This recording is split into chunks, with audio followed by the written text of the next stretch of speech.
Las imágenes son realmente impactantes.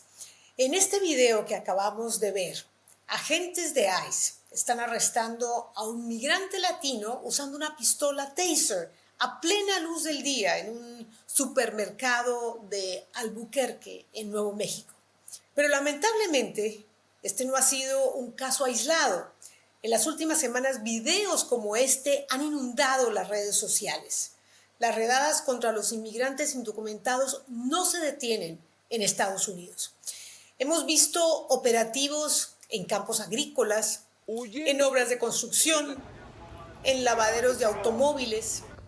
Y detrás de cada una de estas detenciones, de estos arrestos, hay familias que llevan años viviendo y trabajando en este país y que quedan completamente destruidas. Donald Trump había dicho muy claro durante la campaña que deportaría a los criminales, a los inmigrantes indocumentados que habían cometido algún delito en Estados Unidos. Pero resulta que ahora estos operativos están llegando a todos los migrantes, sin distinción. Los que trabajan, los que estudian, incluso los que son nacidos en Estados Unidos o están legalmente en este país. La brutalidad de los operativos ha generado un repudio total por parte de la comunidad inmigrante. Las protestas empezaron en Los Ángeles, pero enseguida se fueron replicando en distintas ciudades del país, como Nueva York, Chicago, Las Vegas, entre otras.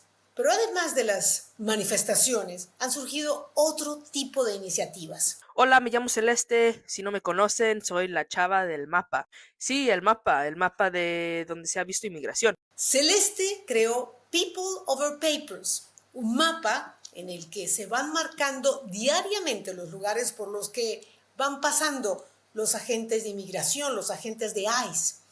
Ella será una de nuestras invitadas en el programa de hoy, porque en este momento las iniciativas de este tipo ayudan muchísimo. Pero quiero comenzar este programa con un testimonio verdaderamente aterrador. Voy a conversar con Alfredo Martínez, un mexicano, trabajador agrícola, que vivió en carne propia un calvario, como él mismo lo describe, luego de ser arrestado en un operativo de ICE en una reserva indígena en California. Este es un tema muy importante y urgente para todos los latinos que vivimos en Estados Unidos, así que, por favor, quédense ahí, porque ustedes no van a querer perderse los detalles de lo que sucede en algunos centros de detención de inmigrantes. Alfredo nos lo va a contar con lujo de detalles. Pero antes, les recuerdo que se pueden unir a mi canal suscribiéndose con un solo clic, que no cuesta absolutamente nada. También pueden activar las notificaciones para que sepan cuando publicamos nuevos contenidos en ¿Qué pasó con lo que pasó? Y además de YouTube, me encuentran en Spotify. Así que por allí los espero también. Gracias, muchas gracias a todos los que ya me siguen, porque realmente es muy importante para nosotros en la producción. Comenzamos en ¿Qué pasó con lo que pasó? ¿Qué pasó con lo que pasó?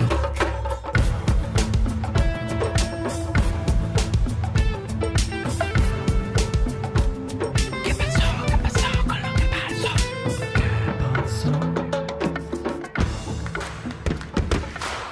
Le quiero dar la bienvenida a ¿Qué pasó con lo que pasó? A Alfredo Martínez, quien recientemente fue deportado de Estados Unidos a México. Alfredo ha decidido cubrir su rostro porque tiene miedo, como muchos otros inmigrantes indocumentados que trabajan en Estados Unidos. Así que gracias, Alfredo, por querer o estar dispuesto a compartir tu historia con nosotros. Y bueno, quería comenzar preguntándote qué hacías en Estados Unidos y en qué parte del país trabajabas. Ok, yo me encontraba en el sur de California, en el desierto de Meca, y yo me dedicaba al cuidado de plantas ornamentales en un vivero. Y entonces tenía diferentes actividades en mi día a día en contacto con las plantas. ¿Y tus jefes, digamos los dueños del vivero, de la compañía, eran estadounidenses? Ok. Bueno, los dueños del área como tal del territorio son indios americanos, entonces es una reserva de los indios.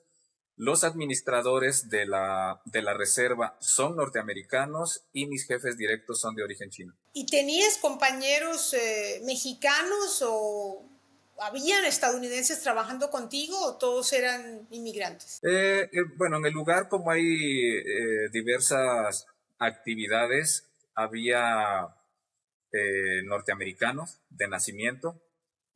Ellos hablaban español y tenían, digamos, un fenotipo latino, así que quiero pensar que son personas que nacieron allá o emigraron y en algún momento llegaron a tener una estadía legal en los Estados Unidos, pero la gran mayoría son de origen chino. Yo particularmente era el único mexicano trabajando para ese grupo y había otra cuadrilla de unos 10 o 12 mexicanos, pero trabajaban en otra área. Entiendo. Cuéntame de tu caso. ¿Dónde estabas cuando te detuvieron? Ok, para ese momento cuando yo empecé a escuchar, digamos, el tumulto de que estaban llegando estas personas a la detención, serían más o menos como las 10 de la mañana. Yo me encontraba realizando mis actividades diarias, estaba colocando el agua a las plantas que me tocaba en ese momento y me tocaba mi hora del desayuno.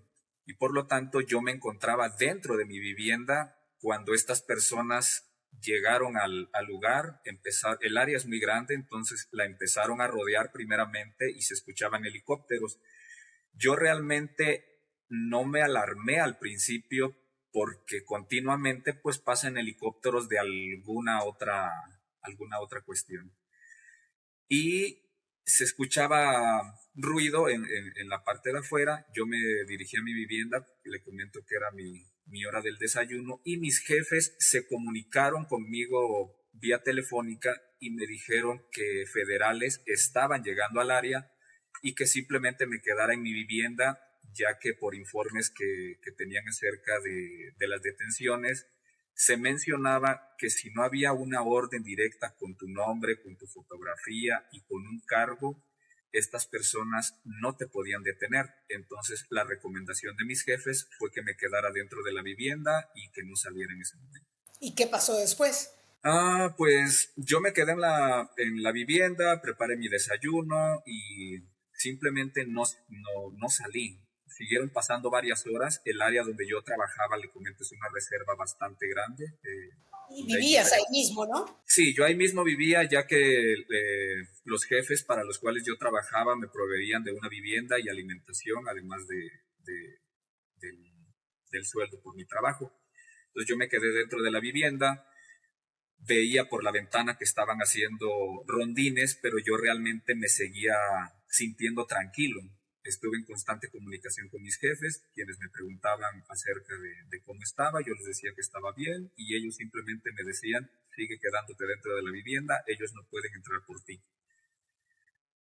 Fue más o menos como a las 5 de la tarde cuando yo escuché golpes en la puerta. Eran 2 puertas para entrar a la vivienda donde yo me encontraba. Escuché golpes en la puerta y me ordenaron que abriera. Yo pregunté quiénes eran, no me respondieron, simplemente siguieron golpeando la puerta y me dijeron que abriera. Posterior a eso, se escucharon golpes todavía más fuertes, por lo que yo intuí que estaban derribando la puerta y solo escuchaba que gritaban, sabemos que estás ahí, y yo les seguía preguntando quiénes son.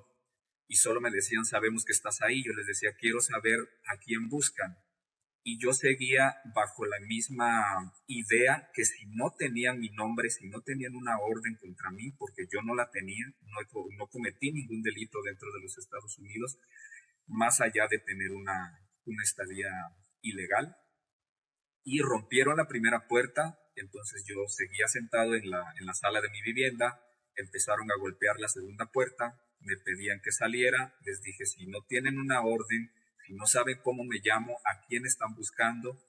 Siguieron golpeando la puerta, no podían abrirla, entonces rompieron la ventana de la puerta, alguien metió su mano, abrió la chapa de la puerta y cuando vi estaban 6 personas con armas largas apuntándome con el rostro cubierto y simplemente me pedían que mirara hacia el suelo y que les mostrara las manos en alto.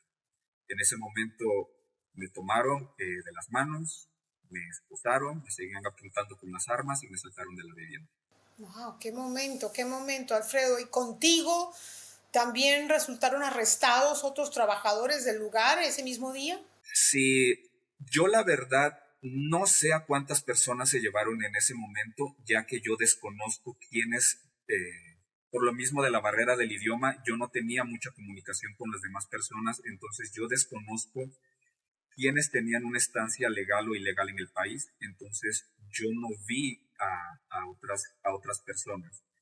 Cuando ya me llevan en la parte como del campo, por así decirlo, estaban conmigo 3 mexicanos más y serían como unos 8, yo creo, personas de origen chino. Pero estoy seguro que se llevaron más personas. Yo estoy prácticamente seguro que se llevaron por lo menos a 100 personas más ese día. A 100 personas ese día. Y aproximadamente unas 100 personas más. Como yo estaba dentro de mi vivienda y yo me quedé resguardado ahí, ellos prácticamente fueron como al último que tomaron preso. Entonces yo por eso no me di cuenta de lo demás, porque como le comento, yo lo único que hice fue tratar de estar seguro sin estarme asomando tanto por la ventana para evitar que ellos vieran que estaba dentro. Pero yo calculo que... Sí, sí, sí. Me ibas a decir algo, ¿tú calculas sí, qué? Sí. Solamente yo calculo eso, que por lo menos yo creo que se llevaron a unas 100 personas, porque era demasiada... había agentes federales, pero ellos simplemente, le comento, yo trabajaba en una reserva de indios americanos. Ellos se manejan con otras leyes, entonces la policía no puede entrar a la reserva. Entonces, digamos, yo después, cuando yo estuve en el centro de detención, me enteré que a base de mentiras diciendo que había adentro gente secuestrada, que había trata de personas, usaron a los federales para abrir las puertas de la reserva y entonces estas personas encapuchadas usar la fuerza para llevar a las personas presas. Ya que si no tienen una orden, ICE o los otros departamentos, ellos sí a través de una orden te pueden tomar, pero las acciones que están tomando actualmente es desproporcionada. Tomar a cualquier persona, entonces por eso es que estos llamados cazarrecompensas están tomando a las personas por la fuerza, ya que ellos realmente no tienen un padrón de por quién van. Ahora, cuando tú dices a estos cazarrecompensas, o sea que estos no eran directamente agentes federales, era gente que contrataron para arrestar y hacer estas redadas. Ok, los agentes federales que estaban resguardando el perímetro de la reserva sí tenían uniformes, ellos sí estaban bien uniformados. Las personas yo no le puedo hablar por los demás, pero por lo menos las personas que a mí me tomaron prisionero eran personas vestidas de civil, simplemente tenían puesto un chaleco que no tenían ni una placa ni un nombre de identificación y tenían los rostros tapados. Entonces no había realmente una manera en la que yo pudiera identificar si pertenecían a una agencia, pero yo creo que no. Cuando dices cazarrecompensas, ¿a qué te refieres entonces? Actualmente en los Estados Unidos se está dando la situación de que se está pagando una cantidad de $1,500 a $2,000 por persona detenida, independientemente de que esté legalmente o no. Estas personas, como no tienen una manera de cómo identificarte, ellos no tienen una orden, no tienen un nombre, no tienen una foto y no tienen máquinas con las cuales poder checar tus huellas, ellos simplemente, para mí es racismo que solamente por cómo te ves en la calle o en un lugar de trabajo te toman, les puedes mostrar una identificación de que estás legalmente en el país, pero como ellos no tienen una manera de cómo corroborarlo, te la tiran, te dicen que no es válida y te llevan a un centro de detención. En el centro de detención, ahí es cuando ya te toman las huellas y el ADN y entonces se dan cuenta si tú estás legalmente en el país, si tienes un permiso de trabajo, si eres ciudadano o residente, porque en el centro de detención de donde yo estuve había ciudadanos y residentes que tenían que esperar hasta que un juez o un fiscal revisara su situación y entonces darse cuenta de su legal estadía en el país.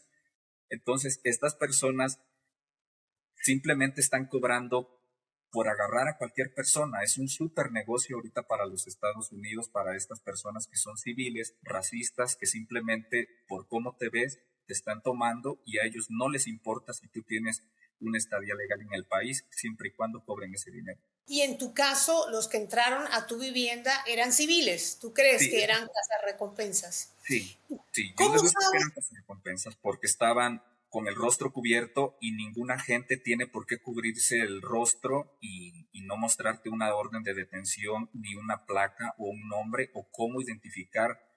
Puede ser incluso, no sé, un secuestro o alguna otra cosa porque tú no sabes quién te está apuntando con un arma y subiéndote a un vehículo.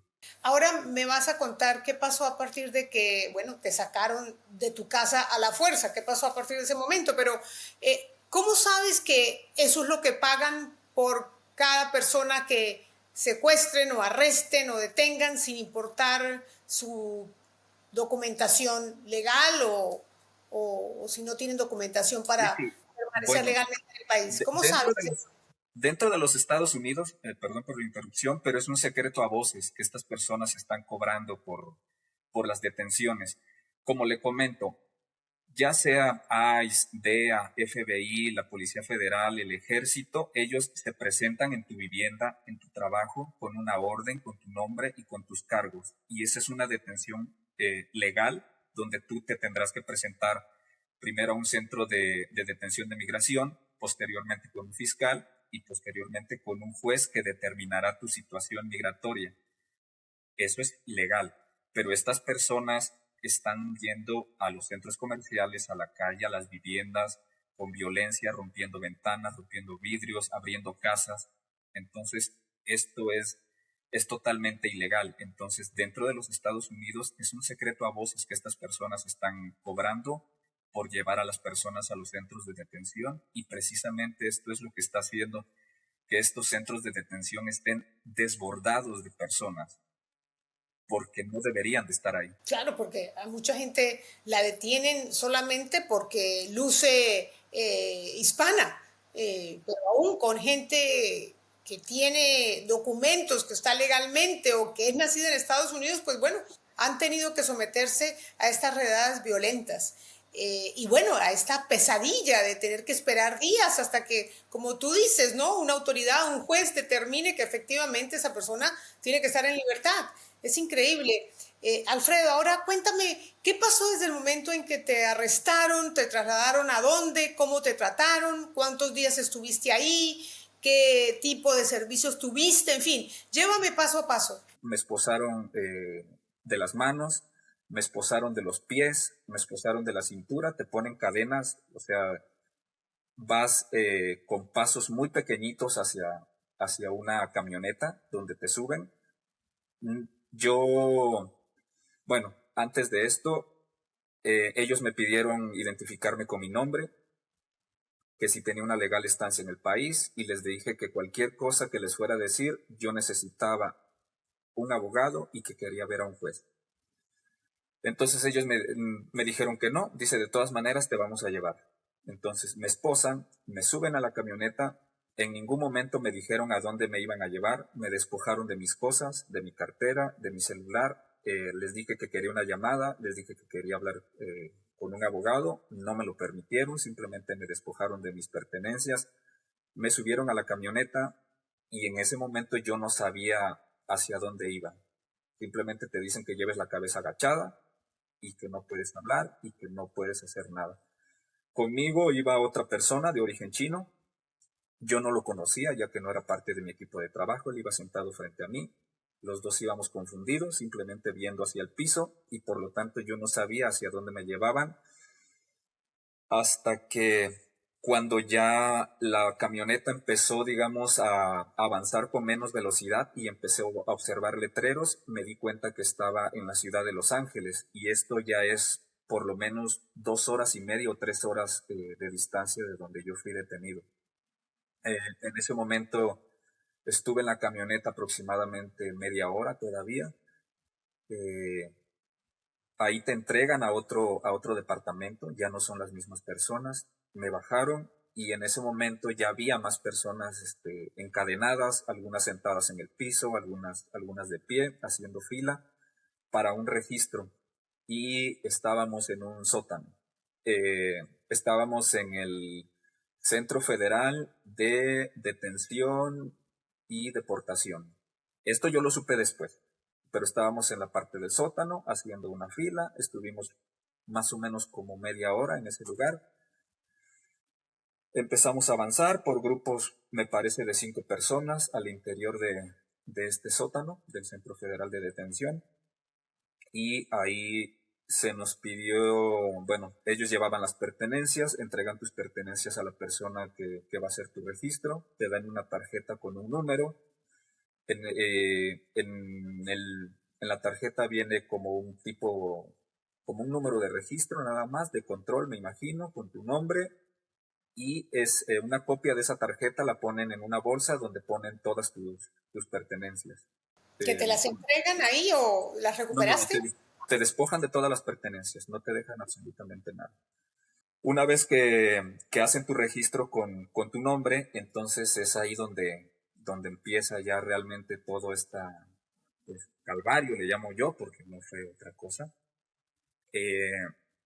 Son en ese sótano hay en la zona donde yo estuve, porque el lugar es demasiado grande, eran 8 celdas llamadas hieleras. Son celdas, ahora no recuerdo el tamaño, pero están diseñadas para 10 personas más o menos. Son un poco amplias, pero yo tenía entendido que solamente son diseñadas para 10 personas. Son celdas totalmente vacías, tienen luces blancas durante el día y durante la noche, te ponen una temperatura excesivamente fría, es un lugar sucio, cuenta con excusado y con una llave de agua. En ese lugar yo estuve con 97 personas, un lugar que nos dijeron que era destinado para 10, donde máximo podíamos estar 72 horas. En la misma celda En la misma estuviste con celda. 97 personas. 70 ¿Había y 97 colchones? 97 personas conmigo, ¿eh? ¿Había 97 colchones en la celda? No, es una celda totalmente vacía. No existe Vacía. nada en la celda. Sí, solo es una celda vacía. 4 paredes, un excusado y la llave de agua. Nada más. No hay ¿Y ahí otra cosa. cuánto estuviste? ¿Cuánto permaneciste en esa celda? Yo estuve en la celda número 4, estuve durante 8 días y después me trasladaron a la celda número 8 durante 4 días más. Yo estuve durmiendo 12 días en el piso. Bueno, a veces, éramos tantos que había días en los que no alcanzabas ni siquiera un lugar para sentarte o acostarte. Había gente que estuvo parada.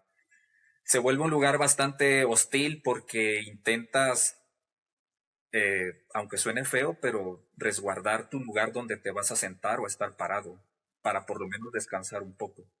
Entonces realmente se vuelve un lugar bastante hostil, simplemente por el hecho de resguardar tu pedacito donde quieres sentarte para intentar descansar un poco. Ya que Y en estos días, perdón la pierdes, interrupción, Alfredo, sí. en estos días, ¿les dieron alguna frazada? ¿Les dieron algún abrigo? No, ¿Les no, dieron no, comida? no. Bueno, en cuestión de ropa no te dan absolutamente nada. Con la ropa que llegas, había personas de origen chino de que estaban en la reserva donde yo estaba. Algunos de ellos iban en sandalias, en short y camiseta, ya que yo trabajaba en el área del desierto y hace muchísimo calor. Estamos en el desierto más o menos entre unos 50 o 52 grados centígrados. Y llegando a las celdas, son celdas heladas, estás temblando todo el tiempo. Entonces, no nos daban absolutamente nada para cubrirnos. Pues se lo puedo ir como más o menos día por día porque pierdes la noción del tiempo, porque como todo el tiempo tienes las luces prendidas y hay gente que está constantemente llegando, no sabes qué hora es. No sabes si es de día, si es de noche, estás totalmente incómodo. Entonces De repente das un pestañazo y no sabes cuánto tiempo pasó, si pasaron minutos, si pasaron horas, si te dormiste más tiempo. A veces intentas preguntarle a las personas de afuera a qué hora los tomaron para más o menos darte una idea incluso de qué día es o qué hora es, porque realmente, aunque es poco tiempo, pero al estar en esa situación, sí, pierdes la noción del tiempo. No sabes si es de día o si es de noche. De comida nos daban 2 galletas, todavía, 2 galletas Oreo, y esa era nuestra ración de comida del día. O sea, en todo el día solo les daban 2 galletas. Sí, 2 galletas Oreo. Era mi comida del día. No había desayuno, no había No, almuerzo. no, no. Hay otra área, hay un área donde se supone que te dan 3 comidas al día, ahí tienes donde bañarte, te dan uniforme, tienes artículos de aseo personal. Ese es el verdadero centro de detención. Pero lo que le comento es que es tanta la gente que están tomando estos cazarrecompensas que ya no hay espacio donde meterlos. Y lo único que pueden hacer es meterlos a las hieleras o a otras celdas mientras se resuelve el buscarles un lugar en donde colocarlos. ¿Por cuántos días sobreviviste con 2 galletas Oreos al día? 12 días. Más o menos como en el día 4 o 5, no lo tengo bien claro, una de las personas que estaban en la misma celda que yo empezó a convulsionar y empezó a vomitar sangre.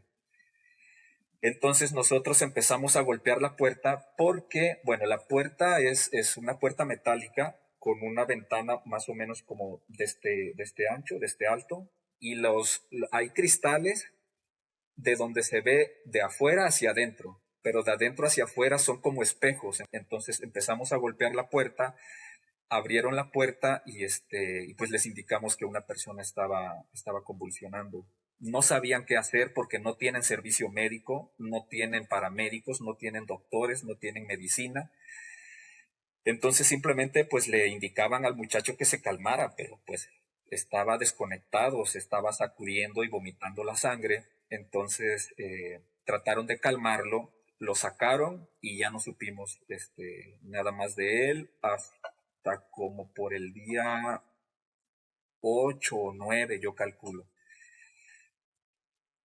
Cuando pasa esto fue que empezamos a gritar que queríamos agua y fue hasta ese día como el día 5 más o menos, que nos dieron una botella de 500 o 600 mililitros de agua. Fuera de eso, no. Entonces, realmente nos dieron agua porque pasó eso, pero si no hubiera pasado ese incidente, no. Entonces, pedíamos hablar con un consulado mexicano porque teníamos ese derecho. El consulado mexicano iba, pero nunca nos atendía.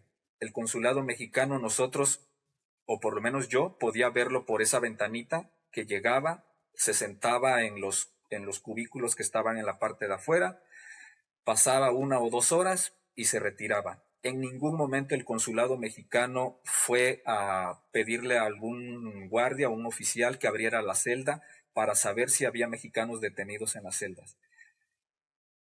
No se acercaban, de repente se acercaba alguno de los guardias y nos decía: quienes vayan a querer hablar con el consulado mexicano, va a estar aquí todo el día, hagan una fila.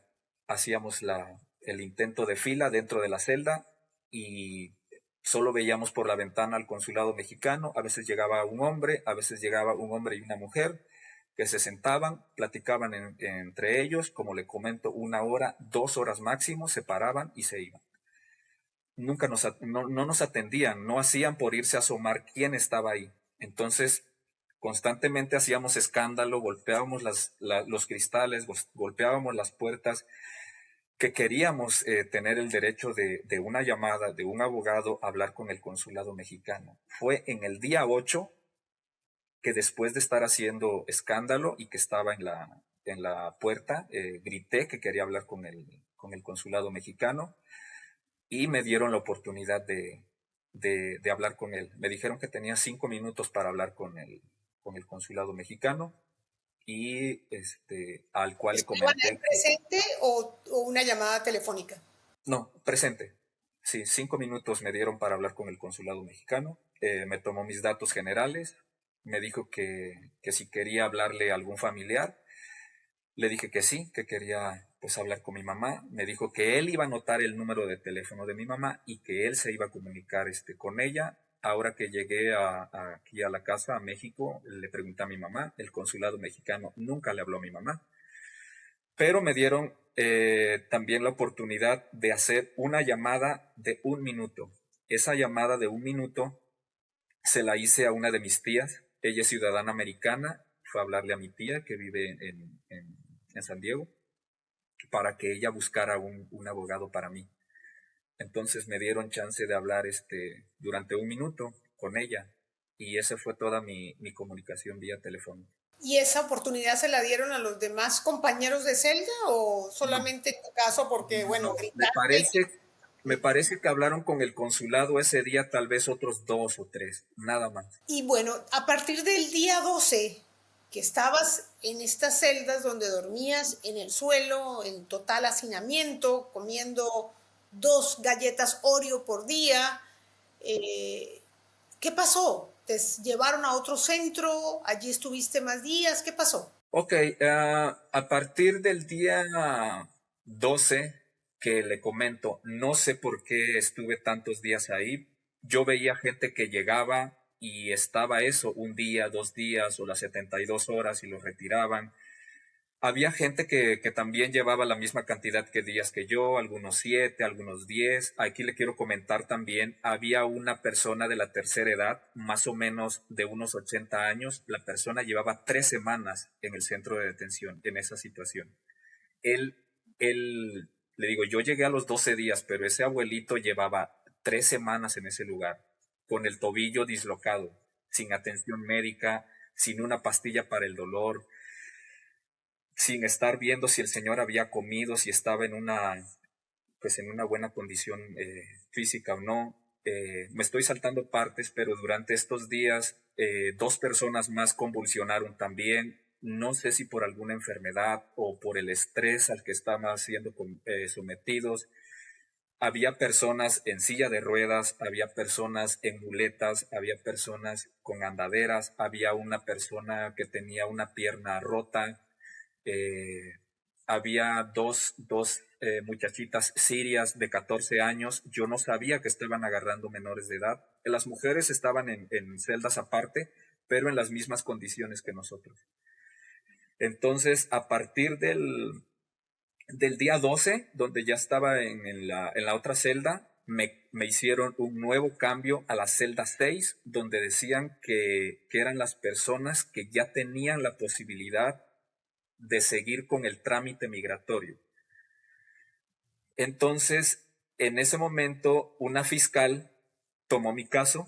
Ella fue la que me saca de la celda y ella fue la que en ese momento ya comienza a tomarme realmente mis datos y mi situación de mi estadía ilegal en los Estados Unidos para ver qué procedía a hacer conmigo porque cada caso es distinto.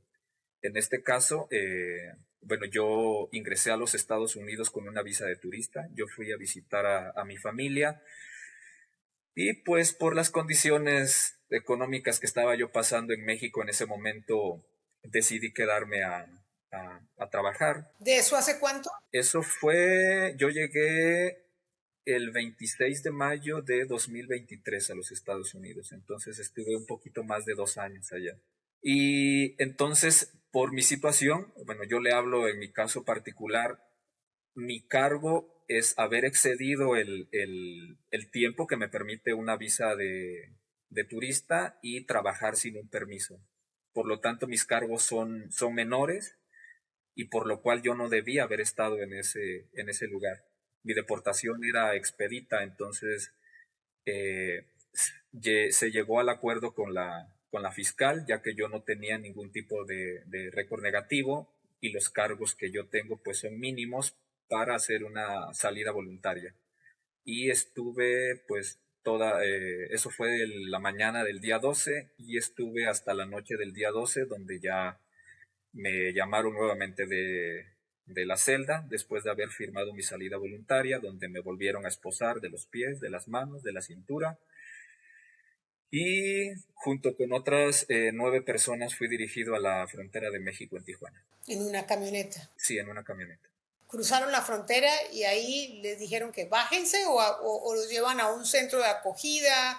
En fin, ¿hay algún acuerdo con el gobierno mexicano para recibir a los migrantes? En ese momento nos llevan directamente a la frontera, donde somos, ya, nos quitan las esposas de los pies, de las manos, nos regresan nuestras pertenencias y nos recibe no recuerdo ahora el nombre del instituto, pero es la de repatriación de México. Es totalmente distinto el trato que te dan. Las personas que te reciben son totalmente amables.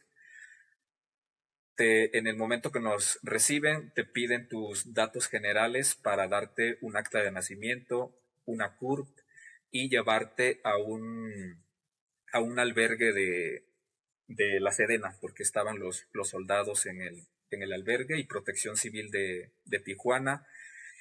Cuando ellos te reciben, después de que te dan tus documentos, te llevan a una sala donde te dan de comer. Nos dieron de comer. La primera comida en 12, 13 días. Sí. Realmente un poquito pesado, porque pues el estómago está un poquito, no sé, sensible después de estar sin alimento todos esos días. Y agua. Y posterior a eso te dan tu carta de repatriación, y también de una manera bastante amable te dirigen a un vehículo donde sin costo te llevan al albergue de la Sedena, y donde está Protección Civil de Tijuana también. Llegando al albergue de la Sedena, eres recibido por Protección Civil y por los militares. Te llevan a un lugar bastante amplio. Son muy amables las personas. Te dan muy buena información. En ese momento recibí atención médica, pude cenar, pude bañarme, tener una cama, tener una cobija, el acceso a poder hablar por teléfono de forma gratuita. Y ellos te dan la oportunidad de estar durante 48 horas en el albergue, pero si tienes alguna otra situación que lo amerite, también son personas muy amables que te permiten permanecer en el albergue por más tiempo, si así es necesario. Qué gran contraste, Sí, Alfredo. Sí. Y una pregunta, ahora que hablas de que te permitieron bañarte, en estos 12 días, ¿pudiste tomar una ducha? No, porque como le comento, el cuarto donde estamos es totalmente vacío, solamente es un excusado y ¿Y el baño es privado? Porque hemos visto estas nuevas jaulas que están construyendo allí en la Florida, que los excusados, los sanitarios están a la vista de todos. Ok, son a la vista de todos, pues tienes que hacer tus necesidades enfrente de todas estas personas. Nosotros tomábamos un bote de basura para más o menos cubrirnos un poquito de la vista de las demás personas. Denigrante. Sí, ahorita, la verdad, ya estoy bastante más tranquilo, pero las primeras veces que me preguntaban de lugar, a pesar de que yo creo que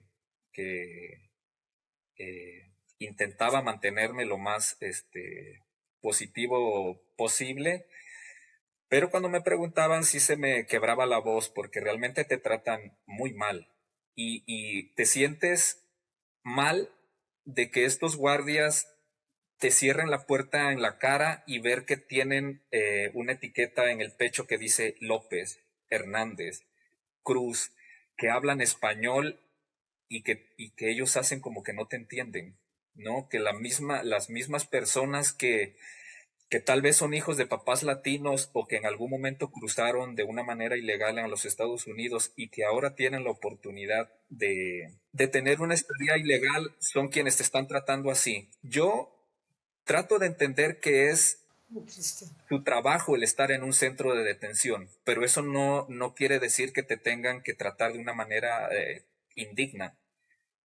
Yo entiendo que es su trabajo, pero no tienen por qué tratarte así. Desde luego, Alfredo. En esos 12 días, aparte de ese minuto que te permitieron para comunicarte con tu tía, Ujú. ¿Tuviste alguna otra comunicación con un abogado, alguna asesoría legal?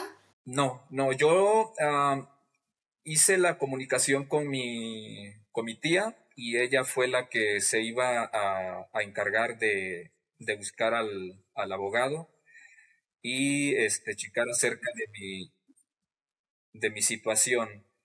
Pero como te mantienen incomunicado, realmente adentro tú eres quien decide tu destino, si te vas a ir a otro centro de detención, si quieres hablar con un juez o si alcanzas a firmar tu salida voluntaria, ya que no es posible para todos.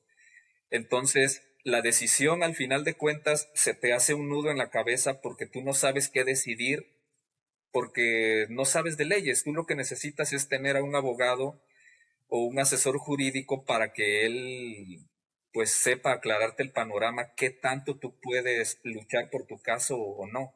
Yo en mi caso opté por la salida voluntaria porque no sabía qué más hacer. Hay personas que en este centro de detención donde yo estuve en la segunda planta, están los jueces de migración. Entonces muchas personas que fueron a su cita de migración, de ahí mismo los tomaban y los llevaban al sótano donde están las hieleras. Personas que están haciendo todo bien, que están siguiendo sus casos como normalmente lo hacían.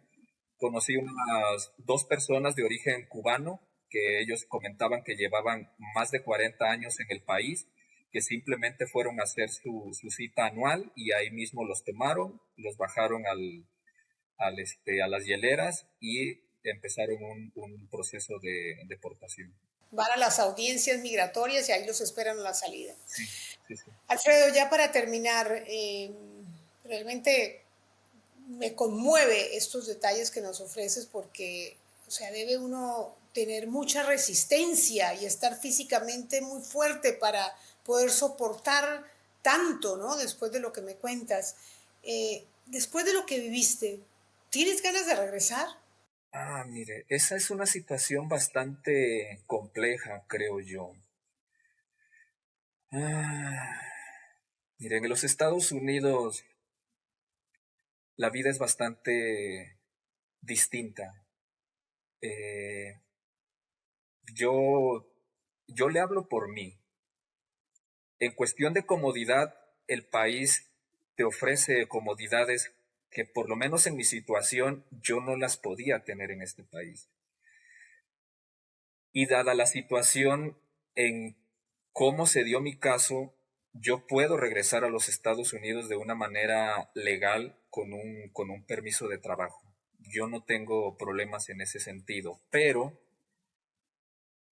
no tiene ningún sentido hacerlo ahora, porque incluso las personas que tienen una residencia y que tienen un permiso de trabajo están siendo deportados. Entonces, no vale la pena ir a un lugar en donde no te quieren, a sufrir, a estar viviendo todo el tiempo con miedo, a estar en el campo sabiendo que estás haciendo todo bien, que tienes un permiso para trabajar ahí y que a estas personas no les importa, que las personas que estamos en esa base de la sociedad de los Estados Unidos somos personas que aunque son actividades sencillas, pues somos muy necesarios para el campo, para la construcción, para los bienes y servicios de ese país.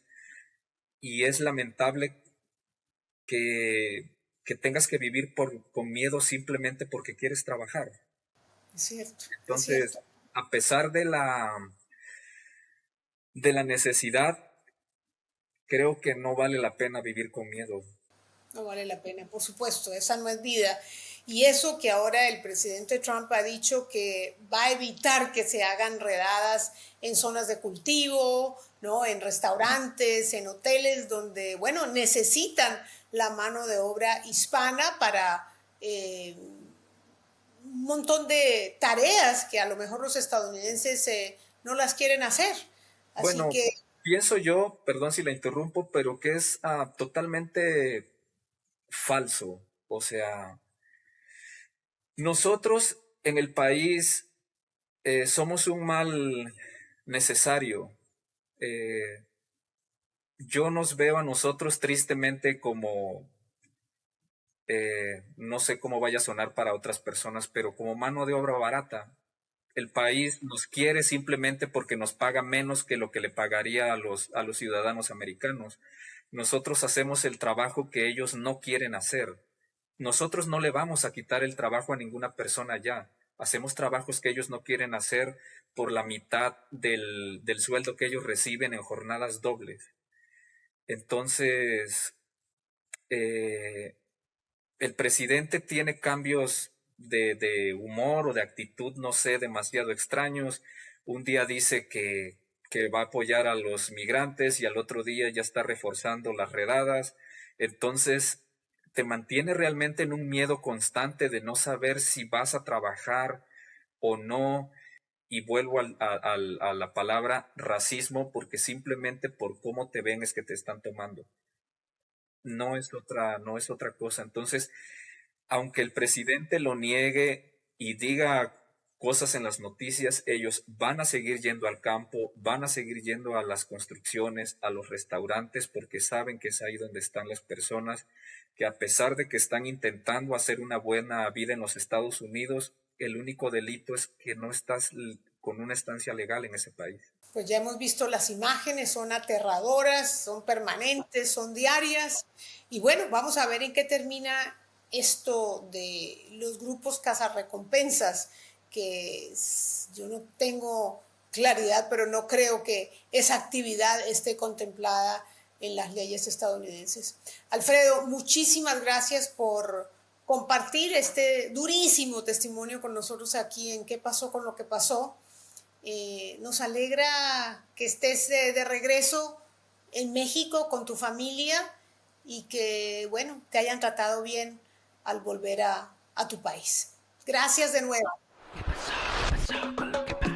Y para intentar evitar que más inmigrantes indocumentados tengan que vivir lo que vivió Alfredo, quiero presentarles a Celeste, mi próxima invitada, quien gracias a la tecnología está prestando un servicio de muchísimo valor para quienes tienen mucho miedo, para quienes están aterrorizados ante la posibilidad de ser arrestados por ICE, el Servicio de Inmigración y Aduanas de Estados Unidos. Ella nos ha pedido que omitamos su apellido también porque tiene temor, como lo tienen muchas personas que están enfrentando esta arremetida de la Casa Blanca contra la inmigración indocumentada. Pero en el caso de Celeste la hemos querido entrevistar porque pues es la persona detrás de esta aplicación que está prestando un gran servicio a los inmigrantes indocumentados porque les va avisando por qué áreas están,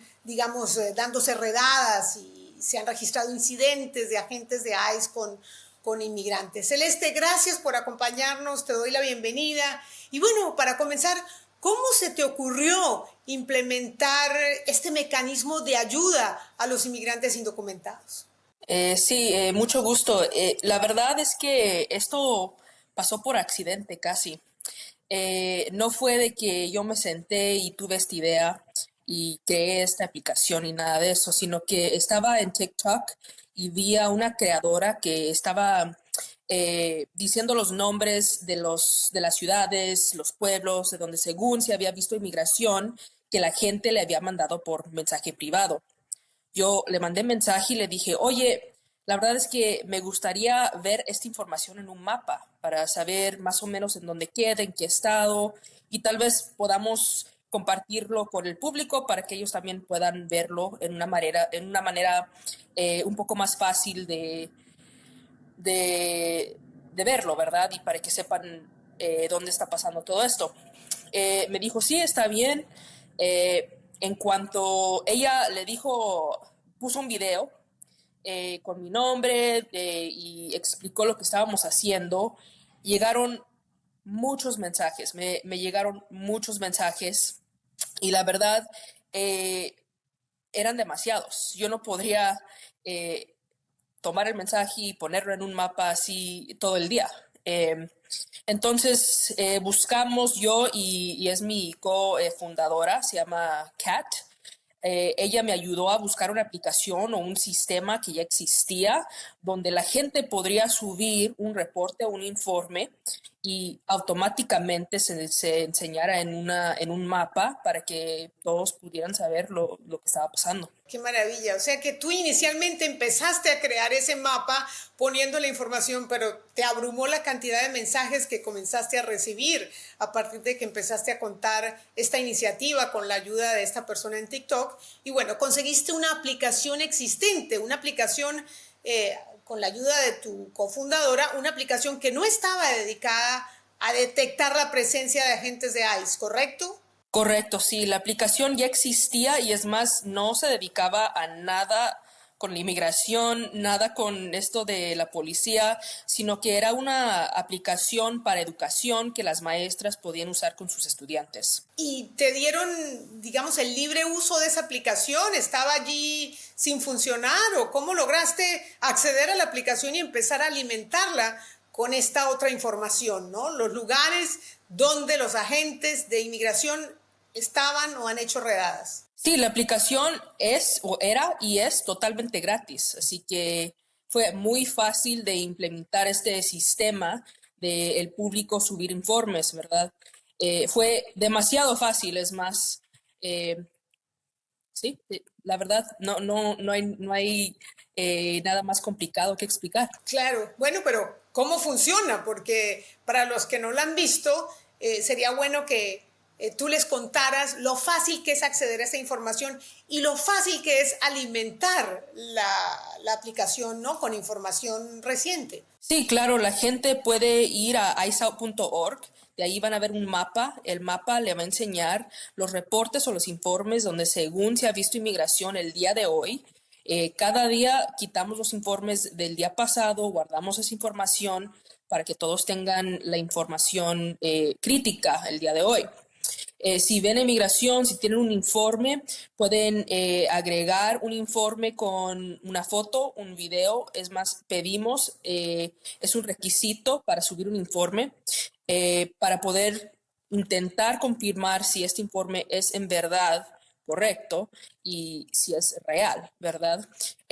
Pedimos saber cuántos agentes vieron, qué estaban haciendo, qué traían puesto, qué hora, la fecha y la locación o la dirección, la ubicación exacta. Y la razón por esto es porque no queremos que la gente se asuste, ¿verdad? Si usted sube un informe y solo nos da la ciudad y el estado, eso no le va a ayudar a nadie. Es importante saber qué calles, qué ubicación, porque si la persona vive en ese vecindario, puede saber, están en mi vecindario y están en estas calles. Es totalmente público.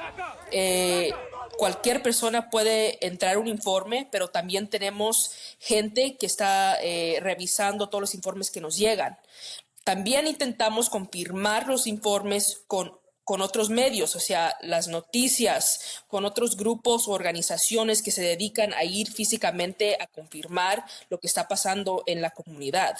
Así que también les decimos a la gente que obviamente todos estos reportes tal vez no sean realidad, porque sí hay gente que sube cosas falsas, pero lo que podemos confirmar, intentamos de investigar y confirmarlo para que la gente sepa que en verdad está sucediendo esto. ¿Y todas estas personas que trabajan lo hacen de forma voluntaria o han ustedes conseguido recursos para pagarle a todas estas personas que están verificando la información que los ciudadanos suben a medida que van viendo las redadas? No, esto es totalmente voluntario. No le hemos pagado a nadie.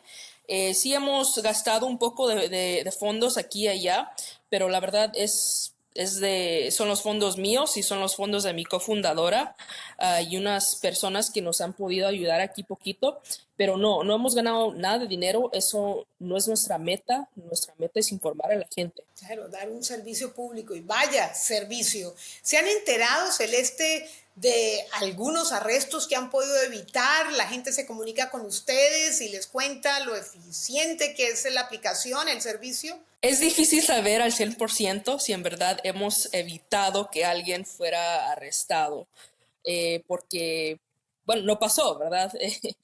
Pero sí, hemos recibido muchos mensajes y muchas historias personales de gente que se mete diario. Me dicen, no salen de su casa hasta que abran nuestro mapa y vean dónde se encuentra la actividad de ese día. También he escuchado de gente que trabaja en la construcción que nos ha dicho que se sienten más tranquilos, sienten un poco de paz en saber que abren el mapa y no hay actividad alrededor de ellos.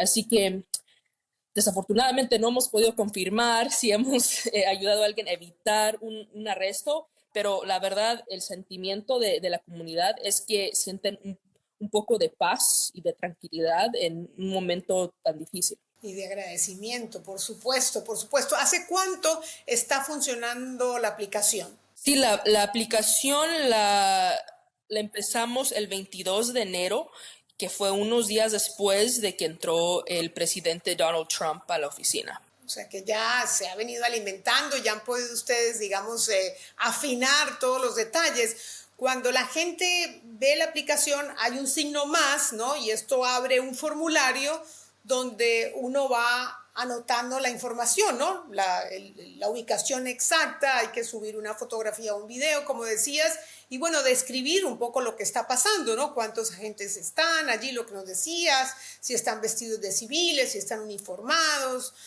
Así que es muy, pero muy útil, sobre todo si la información se verifica posteriormente o ustedes verifican antes de subirla. No. A veces la verificamos antes, a veces la verificamos después. ¿Qué otra información se puede compartir allí a medida que vas viendo redadas?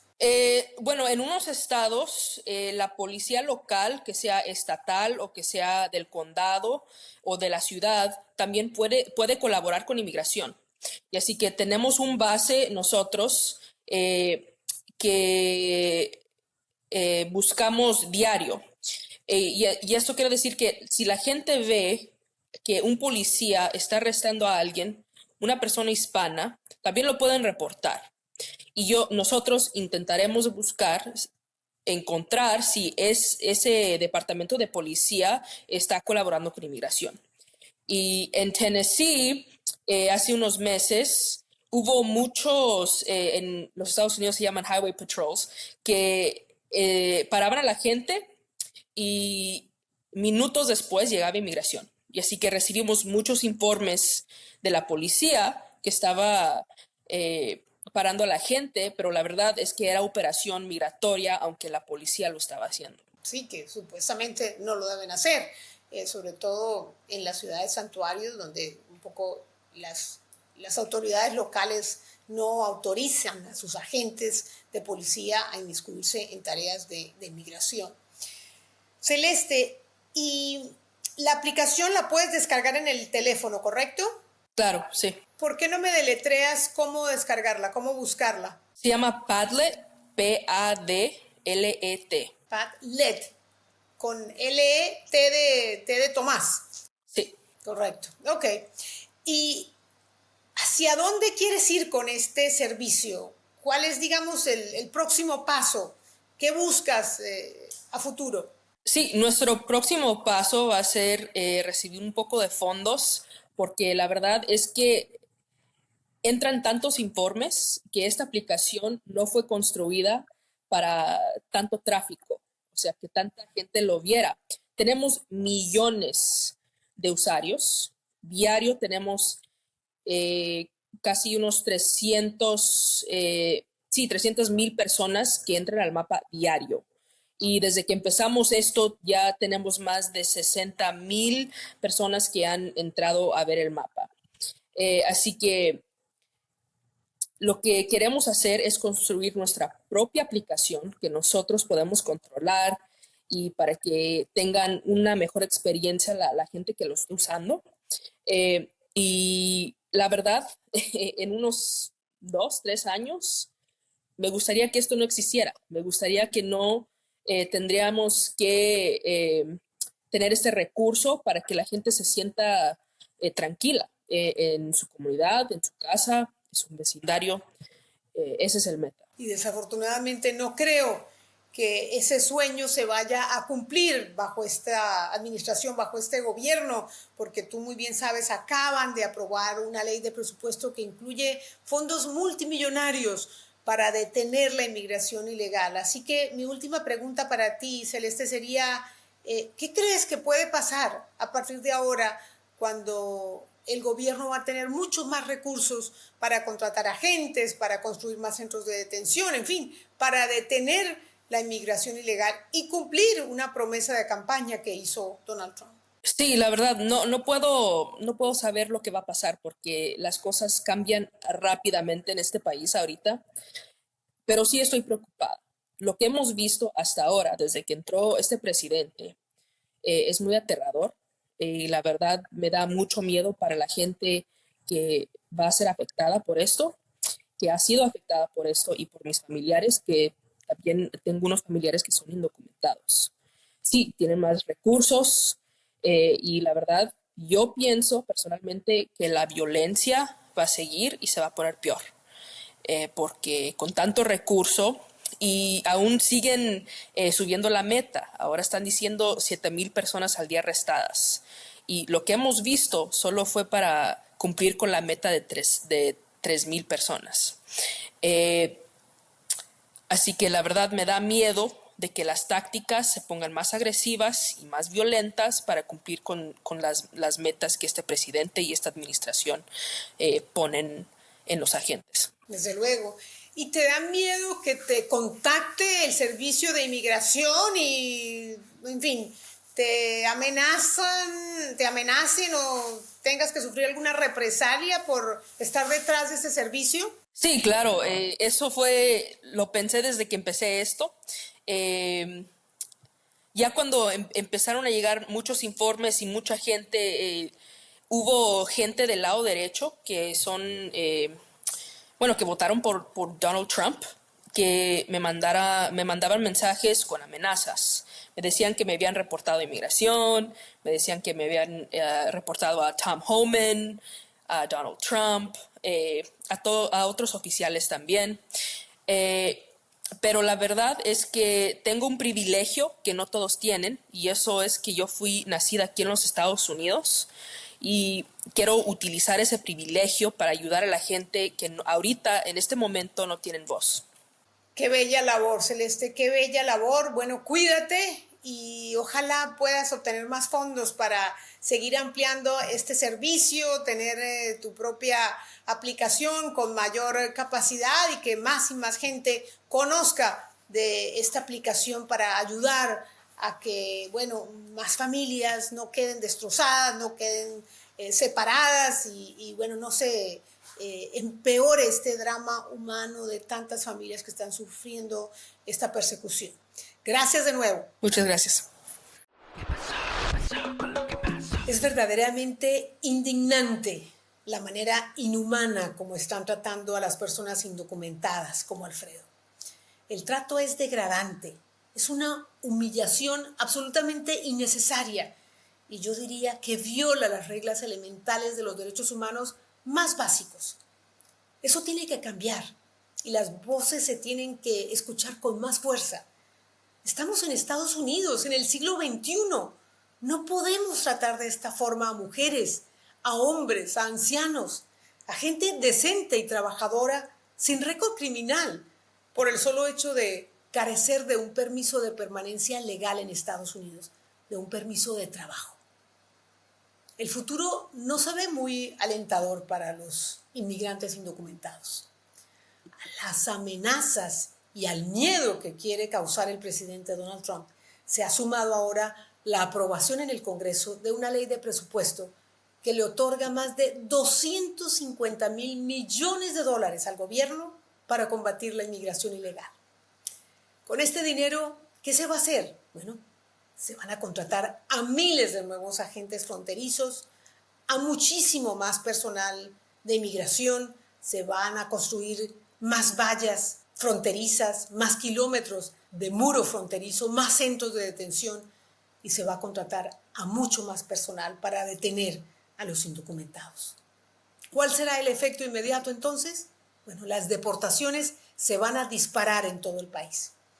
Por eso, ante la posibilidad de la separación de familias, la destrucción del núcleo familiar y los efectos psicológicos y de miedo que un drama humano de este tipo tiene especialmente en los niños, hay que empezar a pensar como familias en un plan B, en un plan C, en un plan D, en caso de la deportación, y evitar así un episodio verdaderamente dramático para la familia, o que se pierda el fruto del esfuerzo de muchos años de trabajo.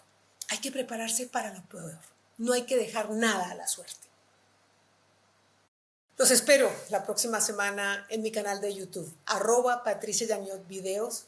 Y no te olvides suscribirte si te gusta qué pasó con lo que pasó. También me encuentras en Spotify. Los espero entonces en ambas plataformas y gracias de nuevo por el seguimiento. ¿Qué pasó? ¿Qué pasó con lo